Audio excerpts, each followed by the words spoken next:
The moment Naomi stepped into the hotel ballroom, she felt Trevor's eyes on her. It had been 5 years since the divorce, 5 years since she'd seen him, and she'd hoped he wouldn't attend their 15-year high school reunion. But there he stood by the bar, his arm around a thin blonde woman wearing a dress that cost more than Naomi's car payment. Brittany. The woman he'd left her for. Naomi smoothed down her navy dress and reminded herself why she came. She'd built a successful business. She'd lost the weight she'd gained during her mother's illness. She'd survived the worst period of her life and come out stronger. She had nothing to be ashamed of. She was wrong. Well. Look who actually showed up. Trevor's voice carried across the room, loud enough that conversations stopped. I didn't think you'd have the nerve, Naomi. Not after everything. Naomi's stomach dropped. She turned to see him walking toward her, that familiar smirk on his face. Brittany followed, her expression smug. Around them, former classmates started pulling out their phones. Trevor, Naomi said quietly. It's good to see you. Is it? He laughed and it wasn't kind. Come on everyone. Let's hear it for Naomi Patterson. Remember her? Voted most likely to succeed? Well, life had other plans, didn't it? Heat rushed to Naomi's face. I don't know what you're trying to. She runs a little consulting business from her apartment, Trevor announced to the growing crowd. Real impressive stuff. Not quite the corner office she dreamed about, right babe? Remember when we were married and you said you'd be a CEO by 30? Brittany giggled. You told me she had big dreams but no follow-through. That's not fair, Naomi managed, her voice shaking. You know what I went through. My mother was dying and I... Always an excuse, Trevor cut her off. Your mom passed 3 years ago, Naomi. What's your excuse now? Still single? Still struggling? I mean, look at you. You tried, I'll give you that. Lost some of that weight you packed on. But let's be real, you're not exactly living your best life. The room felt too hot. Too small. Naomi saw faces she'd known since childhood watching her with pity or curiosity or worse, amusement. Someone was definitely recording this. I remember when we were married, Trevor continued, warming to his audience. She'd cry every night about her mom. Gained 40 pounds. Stopped taking care of herself. Stopped taking care of me. I mean, what was I supposed to do? A man has needs. You were having an affair, Naomi said, finding her voice. While my mother was dying in hospice, you were sleeping with her. She pointed at Brittany. Brittany stepped forward, her smile sharp. Maybe if you'd been a better wife, he wouldn't have needed to look elsewhere. The words hit Naomi like physical blows. She'd known coming here was a risk, but she'd never imagined this. Public humiliation. Trevor airing their private pain like entertainment. Remember our wedding? Trevor asked the room. She wore white. Made all these promises. Said she'd always put me first. Turns out that was a lie. She put her dying mother first. Put her grief first. Put everything before her husband. My mother was dying, Naomi repeated, louder this time. She raised me alone after my father left. She was all I had. And that's why you're alone now, Trevor said, his voice falsely sympathetic.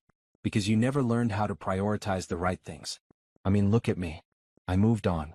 Found someone who actually appreciates me. We just bought a house in the suburbs. Brittany's expecting our first child. That one hurt. Naomi and Trevor had tried for years to have a baby. She'd had 2 miscarriages that broke her heart. And now he was having a child with the woman he'd cheated with. I'm happy for you, Naomi whispered, though the words tasted like ash. Are you though? Trevor leaned in close enough that only she could hear. Are you happy in that small apartment? Working 60 hours a week for clients who barely pay? Coming home to nobody? Because I'm living my best life, and you're still stuck in the past, bitter about a marriage that failed because you failed. Naomi's eyes burned with tears she refused to let fall. Around them, people shifted uncomfortably, but nobody intervened. This was the entertainment for the evening. The successful guy and his new wife versus the ex-wife who couldn't keep him. I should go, Naomi said, turning toward the exit. Yeah, probably for the best, Trevor called after her. Wouldn't want to bring down the party with your whole sad situation. Laughter followed her. Not from everyone, but enough. Enough to make her face burn with shame. Enough to make her wonder why she'd thought coming here was a good idea. She was 3 steps from the door when it opened. And everything changed. The man who walked through the entrance made the entire room go silent. He was tall, with dark skin and a presence that commanded attention. His suit was perfectly tailored, probably custom-made, and the watch on his wrist caught the light like it was made of diamonds. Because it probably was. He scanned the room once, his eyes landing on Naomi, and his entire face transformed into a warm smile. "There you are," he said, walking straight to her like nobody else existed. "I'm so sorry I'm late, sweetheart." The meeting ran long. Naomi stared at him, confused, as he reached her side and wrapped an arm around her waist. Then he kissed her. It was brief, appropriate for a public setting, but unmistakably the kiss of a man who knew her well. When he pulled back, he kept his arm around her and turned to face the silent crowd. "I'm Dominic Ashford," he said pleasantly. "Naomi's husband." Behind her, Naomi heard someone gasp. Someone else whispered, "Ashford?" Like the Ashford Technologies Ashford. Trevor's face had gone completely white. Naomi's mind raced. She'd never seen this man before in her life. Yet he stood beside her with his arm around her waist like they'd been together for years, and the way he looked at her was so genuine that even she almost believed it. "Husband." Trevor finally managed. "Naomi, you're married?" "2 years next month," Dominic said smoothly. He extended his hand to Trevor, who took it automatically. Dominic's grip was firm enough to make Trevor wince slightly. "And you must be the ex-husband. Trevor, right? My wife has told me so much about you." The way he said ex-husband made it sound like something unimportant. Something discarded. "Dominic Ashford?" someone in the crowd asked. "The tech billionaire?" "Guilty," Dominic said with an easy smile. He turned to Naomi, and the warmth in his eyes was so real it made her chest ache. "I apologize for being late, love. The Singapore office had an emergency that couldn't wait. But I promised I'd be here for your reunion, and I meant it." "It's okay," Naomi heard herself say, playing along because what else could she do? This stranger was saving her from the worst humiliation of her life. Dominic addressed the room. "I have to say, when Naomi told me about her high school years, she spoke so highly of everyone. She was excited to reconnect." His gaze shifted to Trevor, and something cold flickered in his expression. Though she did mention one person who showed his true character rather clearly. Trevor's jaw tightened. "Look, I don't know what game you're playing, but—" "No game," Dominic interrupted. "Just setting the record straight. See, I walked in and heard you discussing my wife's career. Her little consulting business, I believe you called it? Well, I mean, compared to what she wanted. Patterson Consulting Group pulled in $8 million in revenue last year," Dominic said calmly. "Naomi has 43 employees across 3 offices. She's consulted for Fortune 500 companies on their diversity and inclusion initiatives. She was featured in Forbes last month. Does that sound like someone who failed to achieve her dreams?" The room was completely silent now. Naomi's heart pounded. None of that was true. Her business was successful, yes, but not at that level. Yet Dominic spoke with such confidence that people were nodding, believing him. "And as for her personal life," Dominic continued, pulling Naomi closer, "I proposed to her in Paris. We were married at a private ceremony in Tuscany. We split our time between our penthouse here and our home in Martha's Vineyard. We're planning to build a house in Aspen next year." Brittany's mouth had fallen open. Trevor looked like he might be sick. "But more importantly," Dominic said, and his voice softened, "Naomi is the kindest, most resilient woman I've ever met. She built her business from nothing while caring for her dying mother. She turned her pain into purpose by creating a foundation that helps women entrepreneurs get started. She donates her time mentoring young women in business. She's everything I could ever want in a partner." He looked down at Naomi, and for a moment she forgot this was an act. The admiration in his eyes seemed absolutely real. "So when I walked in and heard someone trying to shame her," Dominic continued, looking back at Trevor, "someone who clearly doesn't know her worth, well, I felt the need to correct the record."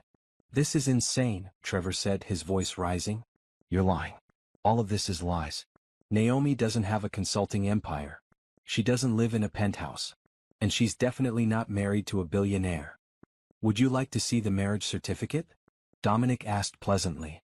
"Or perhaps you'd prefer to Google my name and see the photos of us from the charity gala we attended last month. The one where we donated $500,000 to women's shelters." Someone in the crowd was already pulling out their phone. "Oh my God," a woman breathed. "It's true. There are pictures everywhere. Naomi Patterson Ashford." Naomi's head spun. How was this possible? "The media loves us," Dominic said, smiling at Naomi.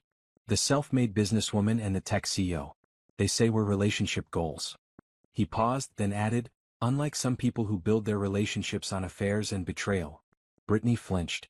Trevor's face had gone from white to red. "You know what I find interesting?" Dominic continued. My wife never speaks badly about you, Trevor. Even after everything you put her through. The affair while her mother was dying. The financial abuse. Draining the joint accounts for your little trips with your mistress. She could have destroyed your reputation, but she took the high road. Financial abuse? Someone whispered. Oh, she didn't tell you that story? Dominic looked around the room. During their divorce, it came out that Trevor had been embezzling from their joint business. Naomi had to sue him to get back what he stole. But again she kept it quiet. She didn't want to ruin his life, even though he tried to ruin hers. Trevor took a step forward. You have no right. I have every right to defend my wife, Dominic said, and now his voice had an edge. Especially from someone who treated her like garbage and now has the nerve to humiliate her publicly. Tell me, how's your business doing, Trevor? I heard you started a marketing firm after the divorce. How's that working out? Trevor's silence was answer enough. That's what I thought, Dominic said. Now, if you'll excuse us, my wife and I came here to reconnect with people who actually matter. People who treated her with respect. People who are worth her time. He guided Naomi away from Trevor and Brittany, toward a group of former classmates who looked stunned. Behind them, Naomi heard Trevor arguing with Brittany in harsh whispers. Play along, Dominic murmured in her ear. I'll explain everything. Just trust me for now. Naomi nodded, still too shocked to process what was happening. But as people began approaching them with congratulations and questions, as she saw the look of defeat on Trevor's face, she felt something she hadn't felt in years. Oh. The champagne tasted bitter. Not because of the drink itself, but because of the memory it triggered. Naomi sat alone in her apartment 3 years ago, holding a glass of wine that had long gone warm, staring at her phone screen in disbelief. The text messages had come from an unknown number. Screenshots. Dozens of them. Conversations between Trevor and someone named B. Can't wait to see you tonight. Told in I'm working late again. She's so focused on her mom, she doesn't even notice I'm gone. Did you see how much weight she's gained? It's disgusting. I can barely look at her anymore. Once the old lady dies, I'll make my move. Just need to secure the business assets first. Naomi had read them all, each one worse than the last. The final screenshot was the worst. The selfie. Trevor and a blonde woman in bed, her head on his chest. The message below it read, Best anniversary ever. Glad Ann thinks you're at that conference. Their anniversary. Last year. While Naomi had been sitting in hospice holding her mother's hand, Trevor had been in a hotel room with his mistress. The unknown number had sent one final message. Thought you should know. He's planning to leave you as soon as your mom passes. Says you'll be too grief-stricken to fight the divorce terms. Someone who knows what it's like to be lied to. Later, Naomi learned the texts came from Brittany's ex-best friend. A woman who'd discovered the affair and tried to warn Brittany's previous boyfriend. When that relationship imploded, she decided Naomi deserved to know the truth too. Naomi hadn't confronted Trevor that night. Or the next day. Or the day after that. Instead, she'd done something he never expected. She'd gotten smart. The next morning, she'd called a divorce attorney. Not just any attorney, but the best one in the city. A woman named Simone who'd built her reputation destroying unfaithful spouses in court. I need you to tell me exactly what evidence I need, Naomi had said, her voice calm despite the rage burning in her chest. I need to make sure he doesn't take anything that's mine. Simone had been impressed by her control. Most women come in here crying. You sound like you're planning a military operation. My mother taught me never to let anyone see you cry, Naomi had replied. Save the tears for when the war is won. The investigation had started immediately. Simone recommended a forensic accountant, a private investigator, and a therapist. You'll need all three, she'd said. The accountant to find where he's hiding money. The investigator to document the affair. The therapist to keep you sane while you pretend everything is normal. Pretending had been the hardest part. Coming home every night to a man she now knew was betraying her. Sleeping in the same bed. Listening to his lies about working late. Watching him text Brittany right in front of her, confident that Naomi was too grief-stricken to notice. Her mother had passed 2 weeks after Naomi received the screenshots. In those final days, Naomi had sat by her bedside, holding her hand, telling her about the divorce she was planning. Her mother, weak from cancer but still fierce, had whispered her approval. Never let a man make you small, she'd said. And never let him get away with stealing from you. The forensic accountant had been worth every penny. Within 3 weeks, he'd uncovered something even Naomi hadn't suspected. Trevor wasn't just having an affair. He was embezzling from their joint marketing business. They built Patterson and Hayes Marketing together right after college. Naomi had handled the creative side while Trevor managed finances and client relationships. She trusted him completely. That trust had cost her almost $200,000. Trevor had been slowly draining business accounts for over a year. Small amounts at first, then larger sums. He'd created fake vendor accounts, paid invoices for services never rendered, and pocketed the difference. He'd used that money to fund his affair with Brittany. Expensive hotels, weekend trips to wine country, designer gifts. He's been planning this for a while, the accountant had told Naomi. These transactions show clear intent to hide assets before a divorce. He knew exactly what he was doing. The private investigator's report had been equally damning. Photos of Trevor and Brittany at restaurants, holding hands, entering hotels together, kissing in parking lots. The investigator had even recorded Trevor bragging to a friend at a bar about his exit strategy. "I give it 6 months after the mom dies," Trevor had said, drunk and careless. "Naomi will be a mess. I'll tell her I can't handle her depression anymore. I'll look like the reasonable one. She'll probably let me keep the business just to avoid fighting." He'd laughed. Actually laughed about destroying the woman he'd promised to love forever. Naomi had listened to that recording in Simone's office, her hands clenched so tight her nails drew blood from her palms. "Good," Simone had said, watching her reaction. "Hold on to that anger. You're going to need it." The divorce papers had been served at Trevor's office. Naomi had made sure of that. She wanted his colleagues to see. Wanted Brittany, who worked in the same building, to know exactly what was happening. The lawsuit for embezzlement had been served the same day. Trevor had called her 15 times that afternoon. She'd ignored every call. Let him panic. Let him scramble. When he finally came home, he'd found Naomi sitting calmly at the kitchen table, all his belongings packed in boxes. "You're insane," he'd shouted. "You can't just throw me out." "This is my apartment," Naomi had replied quietly. "My name is on the lease. Yours isn't. You have 1 hour to take your things and leave or I call the police." "The business? The business you stole from?" "Yes, let's talk about that in court." His face had gone white. "What are you talking about?" Naomi had slid a folder across the table. "Bank statements. Transaction records. Every piece of evidence the forensic accountant had compiled." "You took almost $200,000, she'd said. "While my mother was dying, you were stealing from our company to fund your affair. Did you really think I wouldn't find out?" Trevor had tried everything. Denial. Anger. Bargaining. He'd cried. Actually cried. Begged her to understand that it was the stress, that he never meant to hurt her, that they could fix this. "Get out," Naomi had said. "You have 58 minutes left." He'd taken his boxes and left. Filed a countersuit claiming Naomi had abandoned the marriage by prioritizing her mother. Tried to paint himself as the victim of a wife who'd stopped caring about him. The judge hadn't been sympathetic. 9 months later, Naomi had walked out of court with everything. The apartment. Her half of the business, which she immediately sold. A settlement for the embezzled funds plus damages. And her self-respect. Trevor had walked out with debt, a ruined reputation, and Brittany, who'd married him anyway. Why would she stay with him? Naomi had asked Simone after the final hearing. Simone had shrugged. "Some women think they won a prize when they get the cheater. They don't realize the prize is broken." Now, standing in the hotel ballroom with a stranger's arm around her, Naomi realized she'd never properly celebrated that victory. She'd been too busy surviving, building her new life, trying to forget the pain. But maybe it was time to remember exactly how strong she'd become. Dominic Ashford was not what Naomi had expected a billionaire to look like. Up close, away from the crowd, she could see laugh lines around his eyes and a small scar on his chin. He'd guided her to a quiet corner of the venue, near the windows overlooking the city, and now stood with his hands in his pockets looking almost nervous. "I owe you an explanation," he said. "You think?" Naomi's voice came out sharper than she intended. The adrenaline was wearing off, replaced by confusion and exhaustion. "You just told a room full of people we're married. You made up an entire life for us. Who are you really?" "Dominic Ashford." That part was true. He pulled out his phone and showed her his driver's license, then several news articles featuring his photo.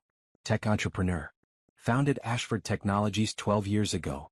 Currently worth about $3 billion according to Forbes, though that fluctuates.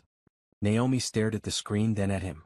"Why would a billionaire crash my high school reunion pretending to be my husband?" "Because I was at the hotel for a meeting, heard shouting from the ballroom, and walked in to see a man verbally abusing a woman in public. Dominic's expression hardened. I have 3 sisters. I've seen what emotional abuse looks like. And I wasn't going to stand there and watch it happen. So you just decided to rescue me? By lying to everyone? I made a split-second decision. Maybe not the best one legally speaking. He smiled slightly. My lawyers are going to have a field day with this. But I saw you about to leave in tears and that man looking so satisfied with himself, and I thought, no, not tonight. Tonight she wins. Naomi's throat tightened. You don't even know me. No, Dominic agreed. But I know men like him. My ex-wife cheated on me with my business partner. Tried to steal company secrets to fund their competing startup. Then played the victim when I divorced her, telling everyone I was a workaholic who neglected her. He shrugged. People who betray you always find a way to make it your fault. Your ex-wife cheated? Naomi found herself asking. 5 years ago.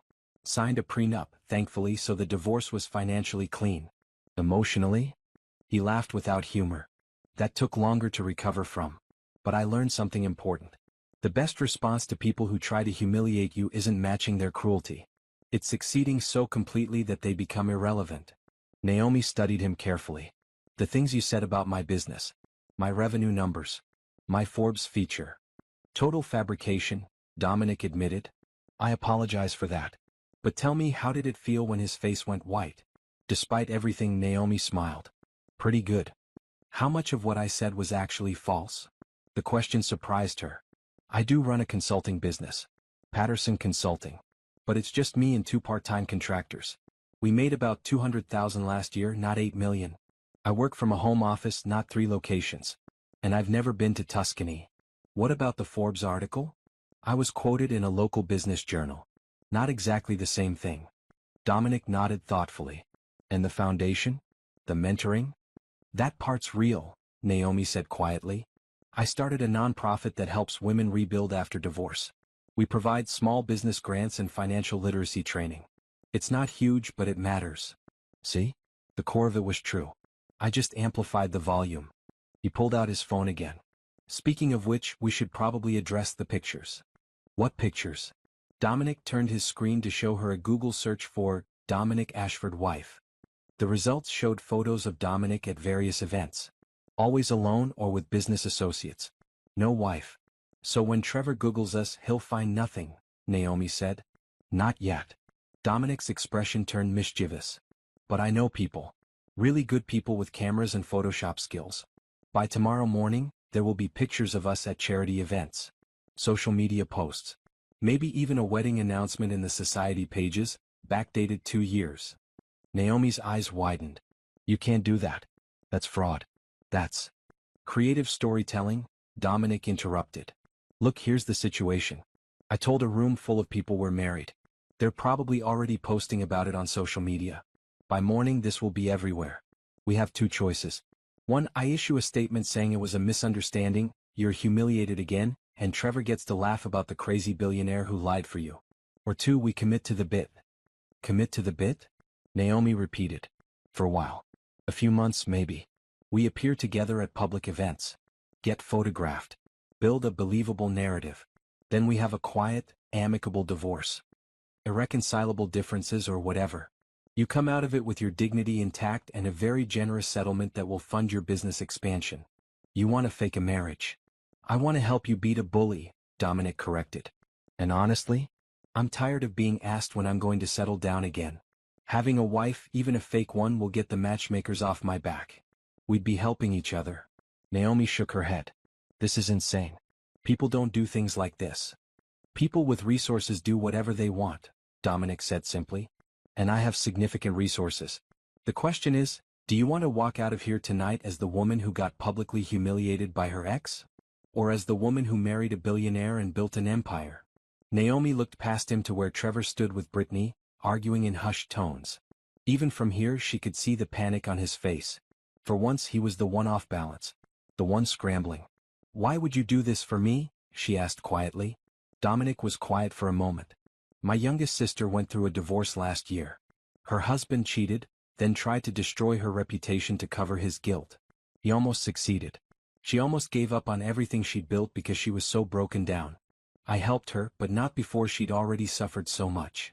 He met Naomi's eyes. When I saw that man humiliating you, I saw her. And I thought, not this time. This time the good person wins. Naomi felt tears prick her eyes. She'd spent so long fighting alone, building her business alone, surviving alone. The idea that someone might actually be on her side, even a stranger, was almost too much to process. If we do this, she said slowly, there have to be rules. Boundaries. Of course. We'll have a contract. Everything legal and documented. You'll have your own lawyer review it. This is a business arrangement, nothing more. And when it's over, when we divorce, you'll be financially set enough to take your business to whatever level you want. 8 million in revenue? We can make that real. Forbes feature? I'll make the introduction myself. And Trevor will spend the rest of his life knowing he had something valuable and threw it away. Naomi looked at Dominic's extended hand. This was crazy. Completely, utterly crazy. But then again, so was marrying Trevor. So was trusting him with her heart and her business. So was spending a year drowning in grief while he stole from her. Maybe crazy was exactly what she needed. She shook his hand. Okay, let's do it. Dominic's smile was triumphant. Excellent. Now let's go enjoy your reunion, Mrs. Ashford. We have a performance to give. Naomi had never been to a charity gala before meeting Dominic. Now, 3 months after that fateful reunion, she was adjusting diamond earrings in the mirror of a penthouse suite that still didn't feel quite real. The past 12 weeks had been a whirlwind. True to his word, Dominic had assembled a team overnight. By the morning after the reunion, professionally edited photos of Naomi and Dominic appeared on social media. A wedding announcement, backdated 2 years, was published in the society pages. Their love story had been carefully crafted by a PR team. They'd met at a business conference, bonded over late-night conversations about ethics and tech, fell in love slowly and deliberately. The fake marriage contract Dominic's lawyers had drawn up was more thorough than Naomi's real marriage license had been. Every detail was specified. Public appearances, minimum 2 per month. Social media posts, coordinated through the PR team. Private life, completely separate unless cameras were present. Financial arrangements. Naomi received a monthly allowance of $50,000, which she'd immediately funneled into expanding her business. Duration, 1 year with option to extend or end early by mutual agreement. It's not fraud if we're both consenting adults who understand the arrangement, Dominic's lawyer had explained. Think of it as a very elaborate publicity stunt. Naomi had hired her own attorney, of course. Simone had been both horrified and impressed.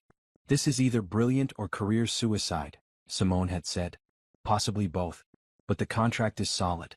If anything goes wrong, you're protected. Now Naomi stood in a borrowed penthouse. Dominic actually owned 3 properties in the city, preparing for her first major public appearance as his wife.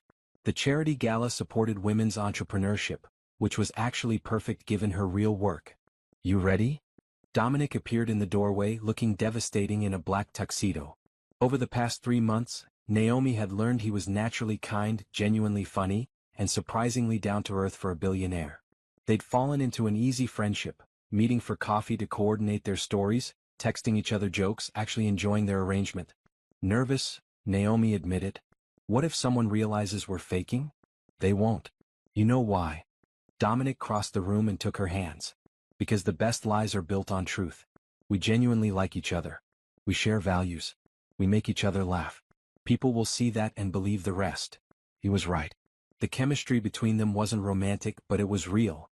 They'd bonded over shared experiences with betrayal, discussions about business ethics, and a mutual appreciation for old movies and terrible puns. The gala was everything Naomi had imagined high society events would be. Crystal chandeliers, designer gowns, champagne fountains. Dominic kept his hand on the small of her back, introducing her to tech CEOs, venture capitalists, philanthropists. Everyone was charming to her face, but Naomi could see the calculation in their eyes. Who was this unknown woman who'd captured Dominic Ashford's heart? Tell me about your consulting work, a woman named Patricia asked. She ran a venture capital firm and had the kind of sharp intelligence that saw through nonsense. Naomi took a breath and told the truth. I help small businesses develop ethical practices and inclusive cultures. A lot of my clients are women-owned companies that are scaling up and need guidance on maintaining their values while growing. Interesting. That's not what I expected from someone married to a tech billionaire. Because you assumed I don't actually work? Naomi asked pleasantly. Or because you assumed Dominic would want a wife who stays home? Patricia's eyebrows rose, then she laughed. I like you. You have spine. Too many women in this room are here to look pretty and smile. What's your revenue looking like? We're on track for 400,000 this year. Up from 200 last year. Not bad. What's holding you back from scaling faster? Naomi found herself in a genuine business conversation. Patricia had insights about accessing growth capital, building teams, and navigating the consulting industry. By the end of their talk, Patricia had handed her a business card. Call me next week. I want to hear more about your model. And if it's as solid as you say, I might want to invest. Really? Naomi couldn't keep the surprise from her voice. I invest in people who know what they're doing, Patricia said. You clearly do. Plus, anyone who can keep Dominic Ashford interested for more than 6 months must have something special. After Patricia walked away, Dominic appeared at Naomi's side. You just got a meeting with one of the most successful VCs in the country. How does it feel? Terrifying, Naomi admitted. What if she actually wants to invest? What if my business isn't ready? Then you get ready, Dominic said simply. Fake it till you make it, remember? We're already faking a marriage. Might as well fake confidence in business until it becomes real. As the evening continued, Naomi began to understand what Dominic had meant about the best lies being built on truth. She wasn't pretending to be a businesswoman, she was one. She wasn't pretending to care about women's entrepreneurship, she genuinely did. The only lie was the marriage, and even that felt less dishonest than her real marriage had been. Trevor had lied about loving her, respecting her, being faithful. Dominic was honest about their arrangement being fake. Which relationship was really the fraud? Later that night, after they'd returned to their separate apartments, Naomi received a text from a number she recognized. Trevor. Saw you on social media at the gala. Very nice dress. Must be nice having a rich husband to buy you things. Naomi stared at the message for a long moment. 3 months ago this would have hurt. Now it just seemed pathetic. She typed back, I bought the dress myself with money from my business. But thanks for your concern about my wardrobe. His response came quickly. Look, I know things ended badly between us. But I've been thinking about you. Maybe we could meet for coffee? Talk about old times? Naomi showed the message to Dominic the next morning over their weekly strategy breakfast. He's struggling financially, Dominic said immediately. I had someone look into his business. He's about 6 months from bankruptcy. He wants to see if you'll help him. How do you know that? Because that's what people like him do. They burn bridges then come crawling back when they need something. Dominic sipped his coffee. What do you want to do? Naomi thought about it. About the woman she'd been 3 years ago, crying in her apartment, broken by betrayal. About the woman she was now, sitting in an upscale cafe planning strategy with a billionaire who'd become a genuine friend. I want to ignore him, she said finally. He doesn't get access to me anymore. Not my time, not my sympathy, not my help. Dominic smiled. Good answer. Now, tell me about your meeting with Patricia. Did she make an offer? They spent the next hour discussing Naomi's business expansion plans. Patricia had indeed made an offer, $2 million in funding in exchange for 20% equity. It was a legitimate deal that would let Naomi hire a real team, open an actual office and scale her services nationally. It's everything I dreamed about, Naomi said. But it's also terrifying. Most good things are, Dominic replied. Fear means you're pushing yourself to grow. The question isn't whether you're scared. It's whether you're brave enough to do it anyway. Naomi had signed the deal 2 weeks later. By the 6-month mark of her arrangement with Dominic, Patterson Consulting had 12 employees, an office downtown and clients in 4 states. The foundation she'd started had awarded grants to 30 women rebuilding their lives after divorce. And Trevor had sent 17 more messages, each one more desperate than the last, all of which Naomi ignored. She was too busy building an empire to waste time on her past. The ballroom felt different now. Where before Naomi had sensed judgment and pity, she now felt curiosity and respect. People approached her and Dominic with congratulations, questions about their relationship, requests for business cards. Naomi Patterson, a familiar voice said. She turned to see Rachel Morrison, her best friend from sophomore year before they drifted apart. Oh my God, I can't believe it's really you. Rachel. Naomi hugged her genuinely. They'd been inseparable once, bonding over shared dreams of changing the world. How have you been? Good. Great, actually. I started a nonprofit working with underprivileged kids. We do art therapy programs. Rachel's enthusiasm was infectious. But tell me everything. Dominic Ashford? Billionaire? Married for 2 years? I'm going to need details because this is not how I imagined your life going. They found a quiet table, and Naomi found herself telling a version of the truth. She and Dominic had met at a business event. They'd connected over shared values. The relationship had developed slowly. Most of it was accurate, just rearranged and with key details omitted. I'm so happy for you, Rachel said warmly. Especially after Trevor. God, I never liked him. He always made everything about himself. You never said anything. You seemed happy. Or I thought you did. Rachel's expression grew serious. When I heard about the divorce, I wanted to reach out. But I didn't know what to say. Then I saw Trevor's social media posts about you being bitter and unable to move on, and I knew he was lying, but I still didn't know how to help. He posted about me? Naomi hadn't looked at Trevor's social media in years. Oh yeah. 4 months after the divorce, he was telling everyone you'd refused counseling, that you'd abandoned the marriage because of your mom's death, that you'd become impossible to live with. Rachel pulled out her phone and showed Naomi several archived posts.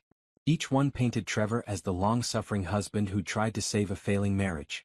Naomi felt anger rise in her chest, but also something else. Vindication. Well, I think tonight put an end to that narrative. You think? Everyone's talking about how he tried to humiliate you and then your husband showed up and destroyed him. Rachel grinned. It was beautiful. I recorded some of it. Want to see? The video showed Trevor's face going from smug to shocked in real time as Dominic spoke. Naomi watched herself standing tall beside Dominic, saw the way the room's energy shifted completely.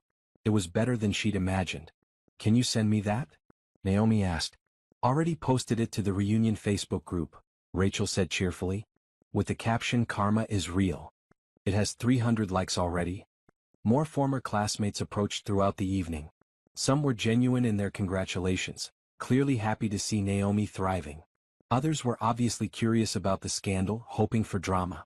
Naomi handled both groups with grace, thanks to Dominic's steady presence beside her. I almost invested in Trevor's new company, a woman named Jennifer mentioned. She'd been captain of the debate team, sharp and analytical. He gave this whole pitch about innovative marketing strategies. But something felt off. Then I Googled him and found the embezzlement case. That's when I decided to pass. Smart decision, Dominic said.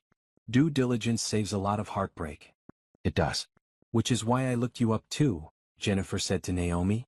Patterson Consulting has impressive growth metrics. Are you taking on new clients?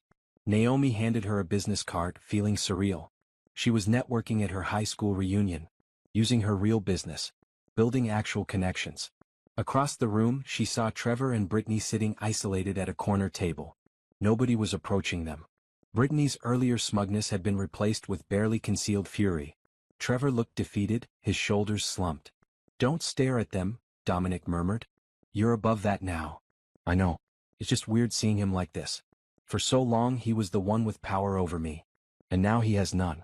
That's what happens when you build your life on lies. Eventually, the foundation crumbles. A commotion near the entrance caught everyone's attention. A man in an expensive suit entered, looking around the room uncertainly. He spotted Trevor and walked over, leaning down to whisper something urgent. Trevor's face went even paler. That's his business partner, Dominic said quietly. Or was? I heard they had a falling out over finances. The conversation between Trevor and his former partner grew heated. Voices rose. Other attendees started pulling out phones again, sensing drama. We should go, Naomi said. I don't want to watch whatever this is. Agreed. We've made our point. Let's end on a high note. As they headed toward the exit, Rachel caught up with them. Hey, before you go. A bunch of us are planning a smaller reunion next month. Just the people who actually stayed decent humans. Would you come? I'd like that, Naomi said, surprised by how much she meant it. Great. I'll text you details. Rachel hugged her again. I'm really glad you're happy, Naomi. You deserve it. In the car on the way back, Naomi leaned her head against the window and watched the city lights blur past. You okay? Dominic asked. Yeah, just processing. 3 hours ago, I was about to be humiliated in front of everyone I went to high school with. Now I'm leaving as the success story. You were always the success story, Dominic said. Tonight just made it visible. Naomi's phone buzzed. Another text from Trevor's number. We need to talk. Please. It's important. She showed it to Dominic. He saw you're successful and connected now. He thinks you'll help him out of whatever mess he's in. Dominic's voice was matter-of-fact. Classic pattern. I'm not helping him. Good. You don't owe him anything. Naomi blocked Trevor's number and watched the message disappear from her screen. It felt like closing a door that should have been shut years ago. Thank you, she said quietly. For tonight. For all of this. You don't have to thank me. This arrangement benefits us both, remember? Still.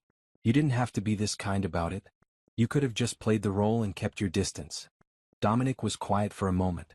Want to know a secret? I'm not actually doing this just for show anymore. You become a real friend. The business advice, the late-night conversations about ethics and purpose, the way you make me laugh at terrible puns. That's all genuine. So we're friends who are fake married? Stranger things have happened. He smiled at her. Besides, my sisters love you. They've already decided you're way too good for me. Your sisters know this is fake? Of course. I tell them everything. They think it's hilarious and romantic in equal measure. My youngest sister says we're like a rom-com waiting to happen. Naomi laughed. This is definitely not a rom-com. No, Dominic agreed. It's better. It's real people helping each other, building genuine friendship, and proving that the good guys can win sometimes. As they pulled up to Naomi's apartment building, she felt a warmth in her chest that had nothing to do with romantic love and everything to do with being truly seen and valued. Same time next week for strategy breakfast? She asked. Wouldn't miss it. Naomi walked into her apartment feeling lighter than she had in years. On her coffee table sat the business proposal from Patricia, the investment that would change everything. On her laptop were emails from potential clients, opportunities that would have seemed impossible a year ago.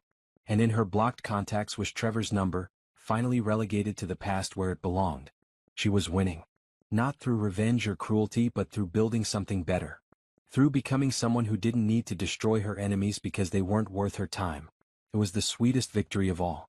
The bathroom hallway was quiet, away from the noise of the reunion.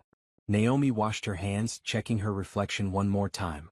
The evening had gone better than she could have imagined. In a few minutes she'd return to Dominic, maybe make a few more connections, then leave triumphant. The door opened behind her. Through the mirror she saw Trevor enter. This was the women's restroom. This is the ladies' room, Naomi said coolly, not turning around. I know. I needed to talk to you alone. Trevor looked terrible up close. Dark circles under his eyes, a nervous energy that made him seem smaller than he was. 5 minutes? Please. We have nothing to discuss. Naomi, come on. Don't be like this. He attempted his old charming smile, the one that used to work on her. Now it just looked desperate. I know tonight got out of hand. The things I said, they were wrong. I was trying to be funny, impress Brittany. You know how it is. No, actually, I don't know how it is to publicly humiliate someone I supposedly once loved. Trevor flinched. Look, I'm sorry. Really. I've been under a lot of stress lately. The business isn't going well. Brittany's pregnancy is complicated. Money's tight. I wasn't thinking clearly. There it was. The real reason for this conversation. And you thought insulting me would help your stress? Naomi asked. No. I mean, yes. I don't know. He ran his hands through his hair. I saw you walk in looking good, looking confident, and I got angry. Because you moved on. You found someone better. And I'm stuck in the same place I was 5 years ago, except now I have more responsibilities and less money. That's not my problem, Trevor. I know. You're right. But maybe... He stepped closer, and Naomi instinctively backed away. Maybe we could talk? About old times? We had good years together, didn't we? Before everything went wrong. Before you started stealing from our business and sleeping with Brittany while my mother was dying, you mean? I made mistakes. Huge ones. But so did you. You shut me out during your mom's illness. You stopped caring about us. Naomi stared at him, amazed. My mother was dying. I know, and I should have been more supportive. But I needed support too. I felt abandoned. Brittany was just there when I needed someone. This is incredible, Naomi said quietly. You actually believe your own lies. You've convinced yourself that somehow your affair and your theft were my fault. That's not what I'm saying. I'm saying we both made mistakes. And maybe, he took a breath. Maybe there's a way to help each other now. You're successful. You married a billionaire. You clearly don't need money, but I do. Just a loan. To tide me over until my company gets back on track. Naomi laughed, but there was no humor in it. You want me to give you money? Not give. Loan. I'd pay you back. Like you paid back what you stole from our business? I'm in trouble, Naomi. Real trouble. The company is going under. Brittany's medical bills are piling up. Our house is going into foreclosure. I'm about to lose everything. His voice cracked. Please. For what we once meant to each other. What we once meant to each other? Naomi repeated. Trevor, you mocked my dying mother. You drained our bank accounts. You humiliated me tonight in front of everyone we grew up with. And now you want my help. I know I don't deserve it. But I'm desperate. You should have thought about that before you built your life on lies and theft. The bathroom door opened. Brittany walked in, her eyes immediately landing on Trevor. Her expression transformed from suspicious to hostile in seconds. What's going on here? She demanded. Nothing, Trevor said quickly. I was just talking to Naomi about... About what? About why you've been texting her for months. About why you keep mentioning her name. Brittany turned on Naomi, her face flushed. Stay away from my husband. I'm not interested in your husband, Naomi said calmly. In fact, I'd appreciate it if both of you would stay away from me. You think you're so special now because you married some rich guy, Brittany spat. But we all know the truth. You're still the same pathetic woman who couldn't keep Trevor happy.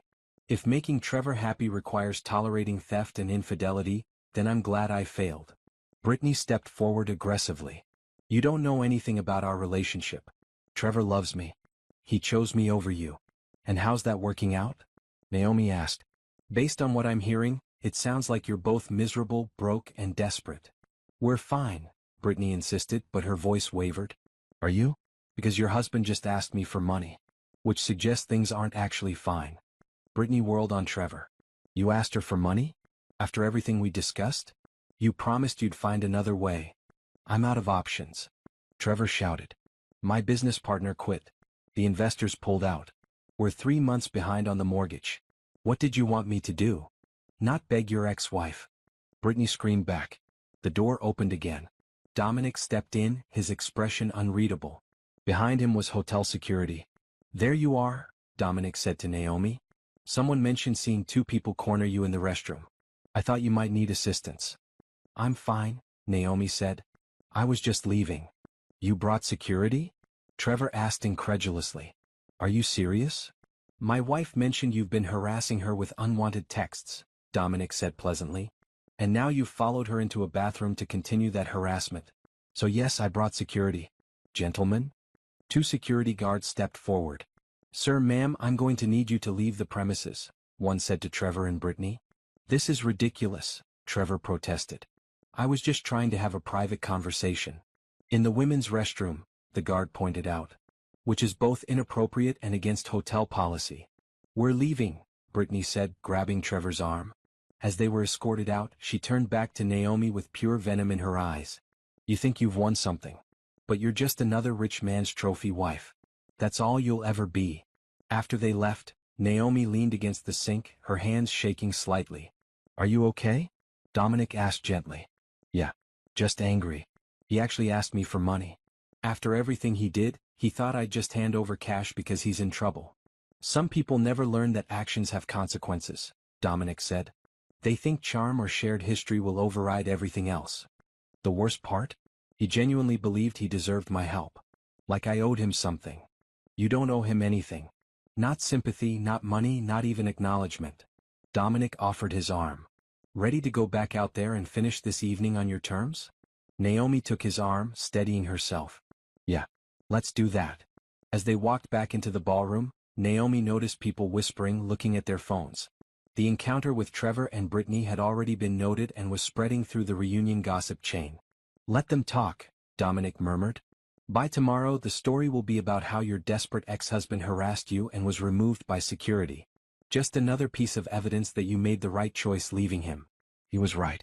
By the end of the evening, at least 5 people had approached Naomi to express concern about Trevor's behavior and to offer their support. The narrative had completely shifted. She wasn't the abandoned wife anymore. She was the successful woman who'd escaped a toxic relationship and built something better. As they finally left the venue, Naomi's phone buzzed one last time. A text from an unknown number. This isn't over. You owe me. She showed it to Dominic. Forward that to my legal team, he said. We'll have them send a cease and desist letter. If he contacts you again after that, we file for a restraining order. It won't come to that, Naomi said, though she wasn't entirely sure. He's desperate, but he's not stupid. Once he realizes I'm serious about cutting him off, he'll move on to the next person he thinks will save him. Probably. But let's have the legal protection in place anyway. In the car, Naomi finally let herself relax. The evening was over. She'd survived Trevor's attempt at humiliation and his pathetic plea for help. She'd connected with old friends and made new business contacts. She'd proven to herself and everyone else that she was more than her failed marriage. "Thank you," she said to Dominic, "for having security check on me. For having my back." "That's what partners do," Dominic replied. "Even fake ones." But as Naomi looked at him, she realized their partnership didn't feel fake anymore. It felt real in all the ways that mattered. Trust, respect, genuine care for each other's well-being. Maybe the marriage certificate was a performance, but the friendship was authentic. And that, she thought, was worth more than any real marriage she'd had with Trevor. The reunion wound down into smaller groups. The formal dinner portion had ended, and now people clustered in comfortable arrangements around the ballroom, reminiscing and catching up. Naomi found herself at a table with Rachel, Jennifer, and 3 other women she'd been friendly with in high school. Carmen, who'd become a teacher, Zara, now a physical therapist, and Nicole, who ran a small bakery. "Okay, but seriously," Carmen said, leaning forward with wine-flushed cheeks, "how did you go from divorced and struggling to married to a billionaire in 3 years? That's not normal people timeline." Naomi smiled, prepared for this question. "It's not as dramatic as it sounds. After my divorce, I focused on building my business. I went to a lot of networking events, conferences, professional development stuff. That's where I met Dominic. We were both speaking on a panel about business ethics." All of this was technically true. She had met Dominic at an event about business ethics. Their first official public appearance as a couple had been a panel discussion they'd been invited to after the reunion. "And it was just instant connection?" Zara asked. "Not instant, no. We exchanged business cards, stayed in touch professionally.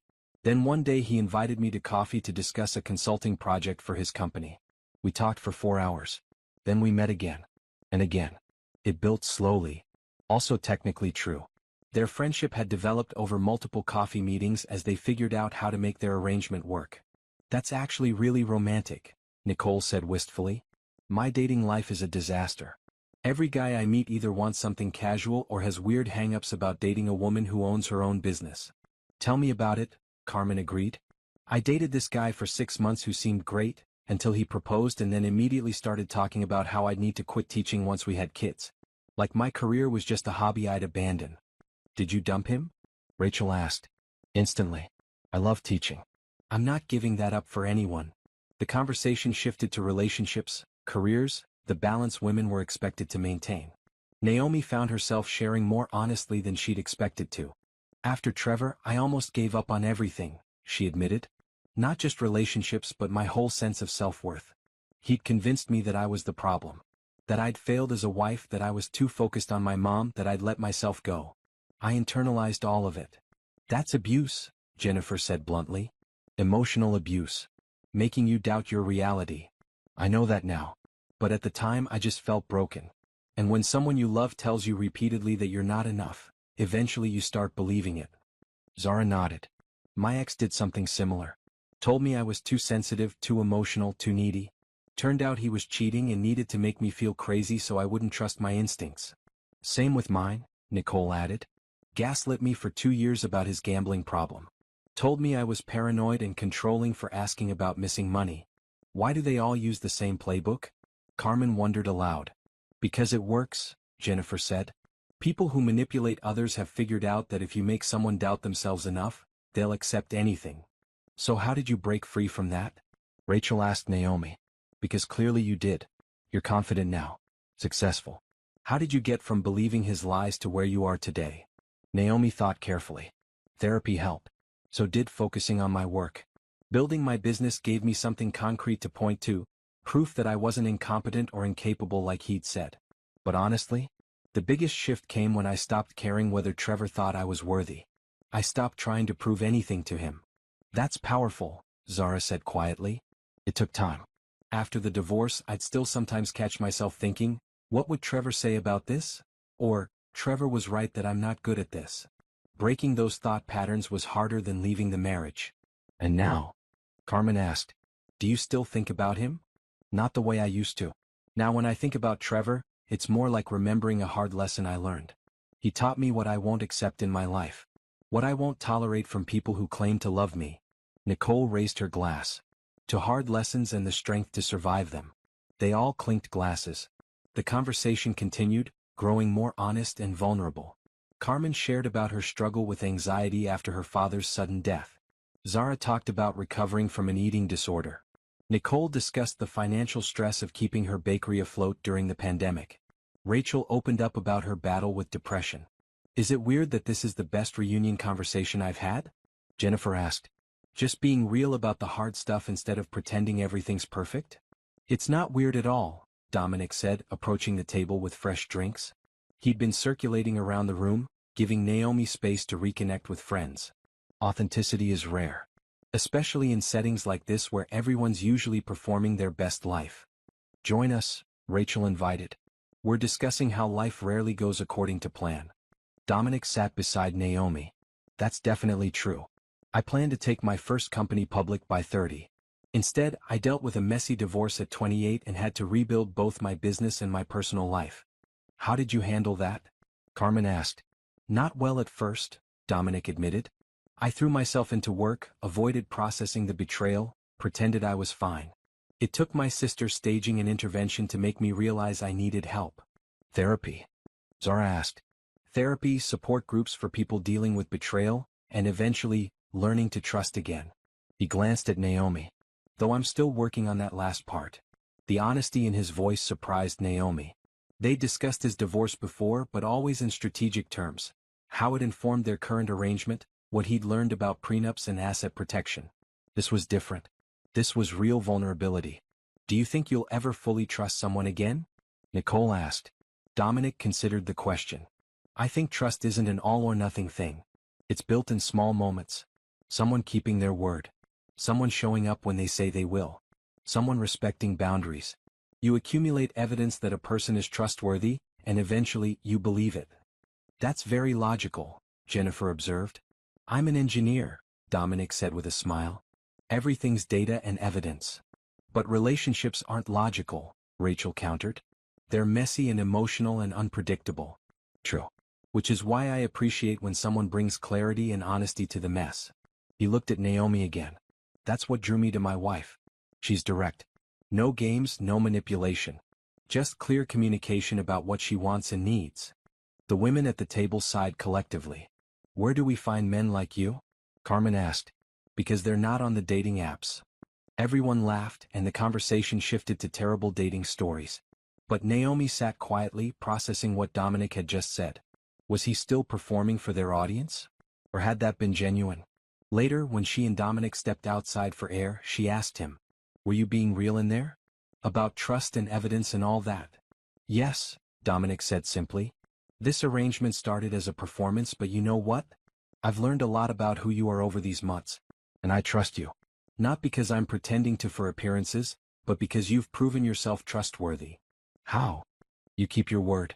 You show up prepared for meetings. You respect boundaries we've set. You're honest about your business challenges instead of pretending everything's perfect. You've never tried to leverage our arrangement for anything beyond what we agreed to. He shrugged. That's trustworthy behavior. Naomi felt unexpected emotion rise in her throat. I trust you too. You've been kinder than you had to be. More supportive. This could have been purely transactional, but you've made it feel like friendship. It is friendship, Dominic said. The marriage might be paperwork, but the friendship is real. They stood in comfortable silence, watching the city lights below. Inside, Naomi could hear laughter from the reunion, music playing, the hum of conversation. Thank you for tonight, she said finally. Not just for the rescue, though that was dramatic and perfect, but for giving me the chance to rewrite this narrative. To come here as someone successful instead of someone pitiful. You were never pitiful, Dominic corrected. You survived something terrible and built a new life. That's heroic, not pitiful.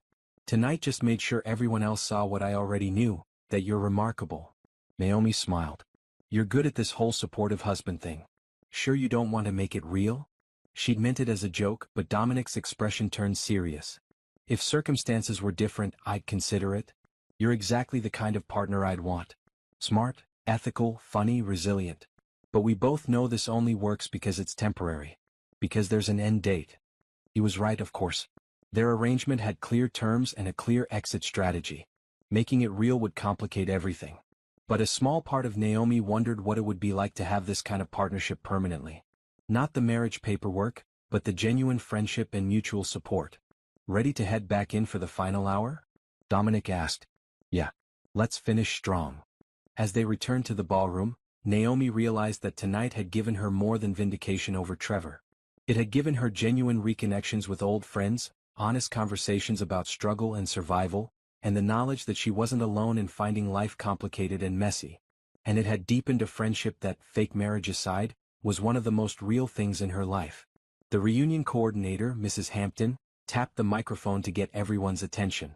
She'd been their school's guidance counselor and had organized every reunion since their graduation. Now in her 70s, she still had the commanding presence that could silence a rowdy gymnasium. If I could have everyone's attention, she announced. Before we close out this wonderful evening, I'd like to recognize some of our alumni who've made significant achievements since graduation. Naomi tensed. She hadn't been expecting this. First, we have Dr. Jonathan Pierce, who's now head of cardiology at St. Mary's Hospital. Applause as Jonathan stood and waved. Then there's Carmen Rodriguez, whose classroom won the National Teaching Excellence Award. More applause for Carmen, who looked both proud and embarrassed. Mrs. Hampton continued through several more names. Athletes who'd gone pro, scientists making breakthroughs, artists whose work had been featured in museums. Each recognition was met with genuine celebration. And now, Mrs. Hampton said, her expression warming, I want to recognize someone whose journey has been particularly inspiring. Naomi Patterson, or I should say, Naomi Patterson Ashford now. Naomi stood shakily as applause filled the room. She saw Dominic smiling encouragingly. Naomi has built a successful consulting business focused on ethical practices and inclusive workplaces. But more impressively, she's created a foundation that provides grants and support to women rebuilding their lives after divorce. The Patterson Foundation has helped over 50 women start their own businesses in just 2 years. That part was true. Naomi's foundation was small but mighty, and she was intensely proud of it. But what many of you may not know, Mrs. Hampton continued, is that the Ashford Foundation has just made a very generous donation to our school. A $2 million scholarship fund specifically for students from single-parent households, in memory of Naomi's late mother, Catherine Patterson. Naomi's breath caught. She looked at Dominic, who shrugged slightly, a small smile playing at his lips. This scholarship will change lives, Mrs. Hampton said. It will give opportunities to students who might not otherwise afford college. And it honors a woman who raised an incredible daughter while working 2 jobs and never complaining. Let's give Naomi and Dominic a round of applause for this extraordinary gift. The room erupted in standing applause. Naomi felt tears slip down her cheeks. A scholarship in her mother's name. It was perfect. As people sat back down, she leaned toward Dominic. You did this without telling me? I wanted it to be a surprise. Your mother sounds like she was an amazing woman. She deserves to be remembered. Naomi wanted to hug him but settled for squeezing his hand tightly. Mrs. Hampton wasn't done. We have a few more recognitions. Rachel Morrison, whose nonprofit has served over 1,000 children through art therapy programs. Rachel stood to warm applause. The coordinator went through several more names then paused. Now, I always like to be balanced in these recognitions. Not everyone's path is a success story. Sometimes life teaches us through failure what it couldn't teach us through success. The room grew uncomfortable. Where was she going with this? I see we have Trevor Hayes here tonight. Trevor, who'd been trying to blend into the background at his corner table, looked up in alarm. Trevor, I remember you. You were so ambitious. Told me you'd be a millionaire by 30. How did that work out? The question was pointed enough to draw nervous laughter. Trevor's face flushed red. Not great, he managed. I heard about your business troubles, Mrs. Hampton continued, not unkindly. Failed startup. Bankruptcy filing last month. That must be difficult. This is inappropriate, Brittany stood up, defensive. You can't just humiliate people at a reunion. I'm not humiliating anyone, dear. I'm providing a teaching moment. Mrs. Hampton's expression was serious. Trevor, you were bright and talented. But you were also arrogant. You thought success meant stepping on others. Taking shortcuts. And look where that got you. The room was completely silent now. Meanwhile, Naomi, who you treated very poorly from what I understand, built something real through hard work and integrity. She helped others instead of using them. And now she's here, successful and happy while you're struggling. Do you understand the lesson? Trevor said nothing, just stared at his hands. Character matters, Mrs. Hampton said simply. How you treat people matters. You can have all the ambition in the world, but without integrity, you'll end up exactly where you are now. Alone, broke and bitter. That's enough, Brittany said, grabbing Trevor's arm. We're leaving. Actually, you already were asked to leave earlier, Mrs. Hampton noted, after harassing Naomi in the restroom. But you came back in. So yes, please do leave. And Trevor? I hope you learned something from tonight. It's not too late to become a better person. As Trevor and Brittany made their way to the exit, the room remained quiet. Watching a person's public destruction was uncomfortable, even when they deserved it. But then Carmen started clapping. Slowly at first, then others joined.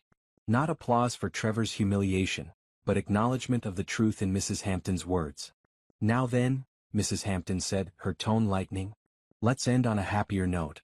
We have a slideshow of memories from 15 years ago. Let's remember when we were all young and stupid together. Laughter broke the tension as photos flashed on the screen. Awkward prom poses, terrible haircuts, sports teams celebrating victories. Naomi saw herself in several photos, always in the background, always looking serious, always trying so hard to prove herself. She barely recognized that girl. You were cute, Dominic whispered, pointing at a photo of Naomi at 18 holding a debate trophy. I was terrified, Naomi corrected.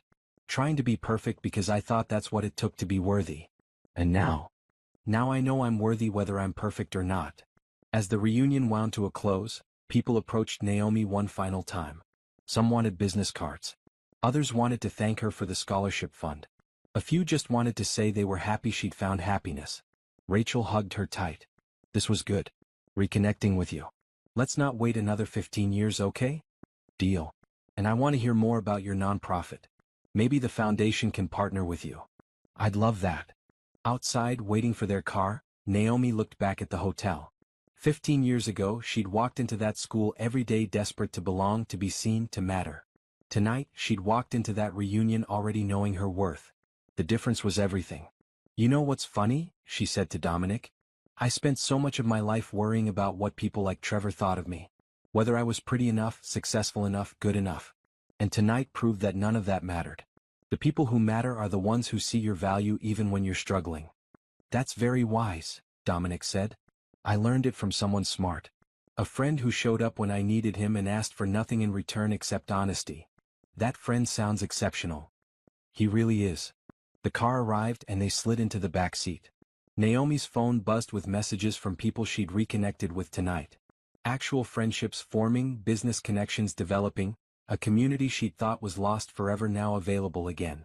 All because one person had decided to be kind when he didn't have to be. The scholarship, Naomi said quietly. In my mom's name. That meant everything. How did you know? You talk about her sometimes. How hard she worked. How she sacrificed everything to give you opportunities. She deserves to be remembered as more than just someone who died. She deserves to be celebrated as someone who built something lasting, you. Naomi wiped away tears. Thank you. For understanding that. Thank you for letting me be part of honoring her. They rode in comfortable silence back to the city. The reunion was over, but Naomi knew the impact would last far longer than one evening. She'd reclaimed her narrative, reconnected with genuine friends, and proven that success built on integrity would always outlast success built on lies. And she'd done it all while being completely, authentically herself. Trevor's humiliation tonight wasn't the victory. Naomi's confidence, her genuine happiness, her real accomplishments, those were the victory. Everything else was just noise. 3 months after the reunion, Naomi sat in her newly expanded office overlooking the city. Patterson Consulting now occupied an entire floor of a downtown building. Through the glass walls, she could see her team of 15 employees working on various client projects. The hum of productive activity filled the space. Her phone buzzed with a text from Dominic. Board meeting just ended. Lunch. She smiled and texted back, yes. The usual place. See you in 20. Their friendship had deepened significantly since the reunion. What had started as a strategic arrangement had evolved into genuine partnership. They still appeared together at public events. The performance continued for their respective audiences, But their private time together had become something Naomi valued more than she'd expected. Rachel knocked on her office door. "Got a minute?" "Always. Come in." Rachel had become a regular visitor to the office. Her nonprofit and Naomi's foundation had partnered on a program providing art therapy to women rebuilding their lives after abuse or divorce. The collaboration was thriving. "I have news," Rachel said, settling into a chair. "Trevor's business officially declared bankruptcy last week. Someone sent me the filing." Naomi felt nothing. Not satisfaction, not pity. Just a vague acknowledgement of information. "Okay. That's it? Just okay? What else is there to say? I stopped tracking his life months ago. What happens to him isn't my concern." "That's growth," Rachel observed. "A year ago you would have felt something. Now he's just irrelevant." "Exactly. He wanted to stay important in my story, even as the villain. I'm not giving him that power anymore." Rachel grinned. "I love this for you. Speaking of growth, how's the expansion plan coming?" They spent the next hour discussing business strategy. Naomi's consulting firm was opening offices in 2 new cities. The foundation had secured additional funding to expand its grant program. Everything was scaling faster than Naomi had imagined possible. "You know what's amazing?" Rachel said. "You're actually living the dream you had at 18. Running a successful business, making a real impact, building something that matters. You just took a different path to get here. A much harder path than I expected. But you made it. And you're helping other women make it too. That's powerful." After Rachel left, Naomi reviewed the latest grant applications for her foundation. Women from across the country were applying for support. Money to start businesses, resources to escape bad situations, guidance to rebuild their lives. Each application told a story of struggle and determination. She approved funding for a woman starting a catering business after leaving an abusive marriage. Another grant went to a single mother launching a childcare service. A third supported a woman who'd lost everything in a divorce and was starting over at 50. Her mother would have been proud. At lunch, Dominic was already waiting at their favorite cafe, a small place that somehow stayed empty despite serving excellent food. They discovered it during one of their early strategy meetings and had been coming back ever since.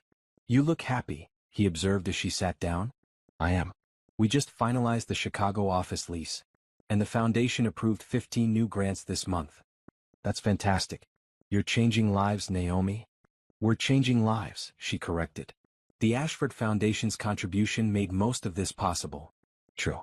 But you're the one doing the actual work. I just write checks." They ordered lunch and fell into easy conversation about their respective projects. Dominic's company was developing new software aimed at making tech more accessible to underserved communities. The work genuinely excited him in a way his earlier business ventures hadn't. "I've been thinking about our arrangement," Dominic said carefully.